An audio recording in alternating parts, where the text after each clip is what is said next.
జీవితం చినికి చినికి గాలివానలా మారుతోంది. సన్నిధి గొల్ల రిటైర్మెంట్కు మరో 3 రోజులు మాత్రమే ఉండటంతో సమస్య సీఎం చెంతకు చేరింది. తమకు న్యాయం చేయాలి అంటూ పెట్టుకున్న విన్నపంపై సీఎం దృష్టి సారించారు. స్వామివారితో తమకున్న తరతరాల అనుబంధాన్ని రూల్స్ పేరుతో విడదీయొద్దు అంటూ సన్నిధి గొల్ల కోరుకుంటున్నారు. సనాతన సాంప్రదాయాలు, ఆగమ నియమాల మధ్య నడిచే తిరుమల దేవస్థానంలో చట్టాల పేరుతో గొల్లను తొలగించడం ఏంటని యాదవులు మండిపడుతున్నారు.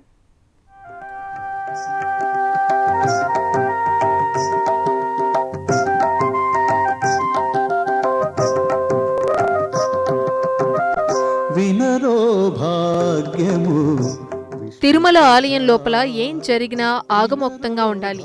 కాదని ఏం చేసినా అపచారం. దేశాధినేతలైనా పీఠాధిపతులైనా ఆగమ పరిధిలోనే వ్యవహరించాలి.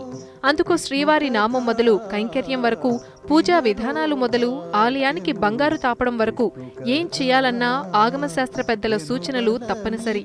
అంత నియమ నిష్ఠలతో నడిచే టీటీడీలో ఇప్పుడు మరో వివాదం చెలరేగింది.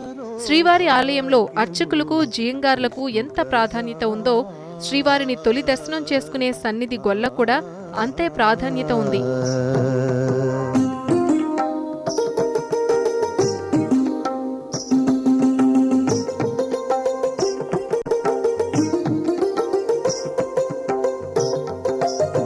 శ్రీవారు తిరుమల క్షేత్రం మీద వెలిసినప్పటి నుంచి సన్నిధి గొల్లకు, శ్రీవారి ఆలయానికి విడదీరాని అనుబంధం ఉంది. అయితే ఇప్పుడు ఆ అనుబంధానికి బీటలు వారుతోంది. తరతరాల సాంప్రదాయానికి చట్టాల పేరుతో దూరం పెట్టే ప్రయత్నం చేస్తున్నారు.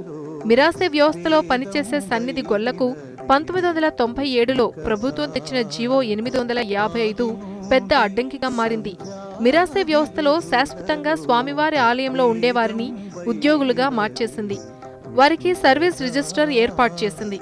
అయితే అప్పటి వరకు మిరాసే వ్యవస్థలో ఉన్న సన్నిధి గొల్ల వెంకటరామయ్య రూల్స్ కు లోబడి ఉద్యోగిగా మారాడు. అయితే ఇప్పుడు అతను ఈ నెల 30న రిటైర్మెంట్ తీసుకునే సమయం వచ్చింది.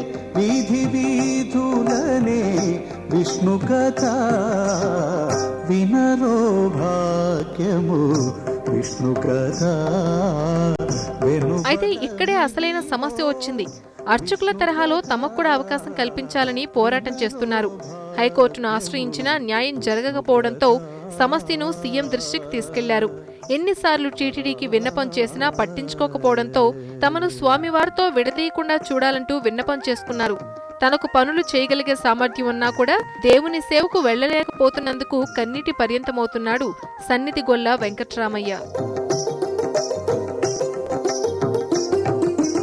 వాళ్ళ వంతువాళ్ళు మాకు దేవుడిచ్చిన వరము, మమ్మల్ని మనుషులు ఎవరు పెట్టుకోలేదు, దేవుడే ఇచ్చాడు కైంకర్యం చేసుకోమని అంటే వాళ్ళు అది కాదు చేసుకోవాలని బెదిరించారు.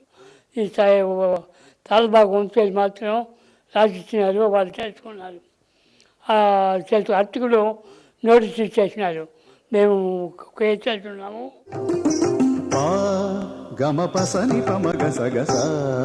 ఇటు టీటీడీ లౌక్యమైన వాదనను చేస్తోంది. సన్నిధి గొల్లను నిబంధనల మేరకు ఉద్యోగ విరమణ చేయమంటున్నామని అధికారులు తెలిపారు.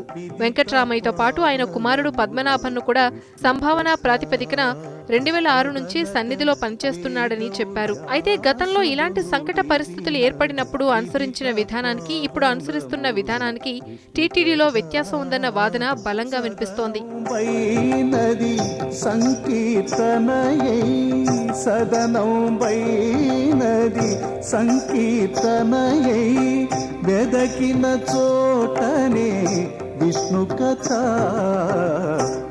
సన్నిధి గొల్ల రిటైర్మెంట్ కు 3 రోజుల గడువు మాత్రమే ఉండటంతో ఏం జరుగుతుందో అని అందరూ ఆసక్తిగా ఎదురుచూస్తున్నారు.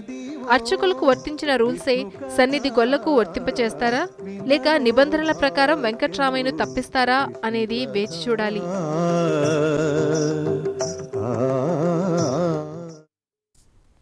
మిషన్ కాకతీయ పనులు